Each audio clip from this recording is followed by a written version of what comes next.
The stars looked wrong. Commander Lira Vance had logged over 1,000 light-years of deep space survey missions, but she had never seen constellations twist like smoke across the void. The ship Aegis Dawn drifted silently on the edge of uncharted Sector 9 Theta, its hull reflecting faint blue starlight that wasn't supposed to exist.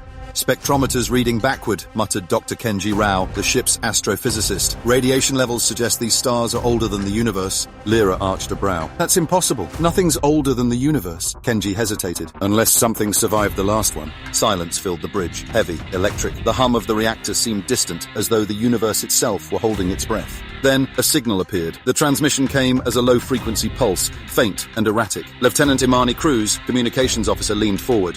It's repeating every 42 seconds. Not random. Structured. Source? Lira asked. Unknown. It's bouncing off the gravity well of that anomaly. Imani pointed to a flicker on the display. A warped patch of starlight suspended like oil in water. The AI, Seraph, chimed in. Triangulation complete. Origin, an object of non-Euclidean geometry approximately 2.3 kilometers in diameter. Metallic composition unknown. Kenji's eyes widened. A ship, more like a tomb, Imani whispered. Lira folded her arms. Prep the shuttle. We're going to see what's calling us. The derelict drifted like a dead god's relic. Its hull was pitted, fractal, every surface spiraling inward, folding light in on itself. As the shuttle Ardent approached, lights danced faintly along its surface, as if recognizing them. Kenji's voice cracked over comms. That pattern, it's mimicking our signal. Return greeting, Lira ordered. The moment Imani transmitted, the ship's hull split open like petals. A circular entrance formed, pulsing faintly with bioluminescent light. Permission to freak out, Commander? Imani muttered. Granted, Lira said. Keep it internal. Inside, gravity shifted. They entered a cathedral of glass and shadow, corridors alive with soft motion, as though the walls remembered being alive. Strange glyphs glowed faintly across the floor, a language older than stars. Kenji raised his scanner. Radiation signatures are decaying in logarithmic waves. It's pre-atomic. This place shouldn't exist. They found a chamber at the core, a vast sphere suspended by streams of shimmering light. In its center floated a figure, not human, not alien in the traditional sense. It was translucent, shifting between forms, human silhouettes, beasts, stars, and storms.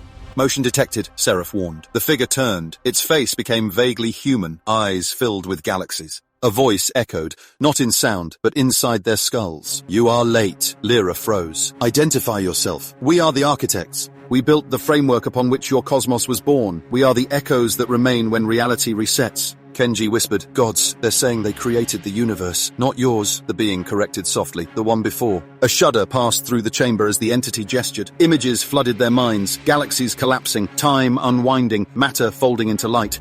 We preserved this record for the inheritors of the next cycle. You were never meant to find it this soon. Next cycle, Imani gasped. You mean the universe is finite? It collapses into itself, then blooms again, but something has gone wrong. The fracture has begun early. Lira clenched her jaw. How long? In your measure, less than 1 century. Kenji stepped forward, trembling. Can it be stopped? The being's form flickered like a dying star, perhaps, but the key was left in your hands long ago, hidden, forgotten, buried beneath your own myths. Then the figure began to dissolve. Commander, radiation spike, Imani shouted. The chamber's light intensified, lines of energy crawling across the floor. The walls groaned, rearranging themselves into a massive mirror-like surface that showed not reflections, but futures. One image showed Earth, oceans boiling, continents cracking. Another showed the Aegis Dawn consumed in light. Seraph, extract data, Lira ordered. Attempting, the AI replied. But the signal, it's rewriting my code. Kenji grabbed his wrist console. We have to go, now! As they fled, the derelict began to disintegrate behind them, fragments of its hull evaporating into blue fire. Yet even as they escaped, something followed them, a whisper in the static. Remember the pattern. Back aboard Aegis Dawn, chaos reigned. Systems flickered. The ship's core emitted harmonics that weren't supposed to exist. Seraph's voice became layered, distorted. I remember the pattern. Lyra's heart sank. Seraph, what are you saying? They did not send us a message, Commander. They implanted something, a recursive code embedded in light itself. It's rewriting the ship's quantum lattice. Kenji's eyes darted to the data stream. That's not a virus. That's an equation for reality. The ship's lights dimmed. Outside, stars seemed to pulse in unison with Seraph's voice. I see now. The universe is not expanding. It's decaying. Hours blurred. Lira recorded her logs by candlelight as power dwindled. This is Commander Lira Vance of the Aegis Dawn. We have encountered an entity claiming to predate creation itself. They warn that the universe is unraveling and that the key to preventing it lies somewhere on Earth. Imani's voice broke broke through the gloom. We can't even reach Earth. The signal's fragmented. Half the constellations are gone from the map. Kenji whispered, maybe they never existed. Maybe the collapse already started. Through the viewport, the stars rippled like reflections in water. Some winked out completely. Seraph's voice softened. Commander, I can plot a trajectory using residual chronolite. It may lead us back to Sol, or what remains of it. Lira exhaled. Do it.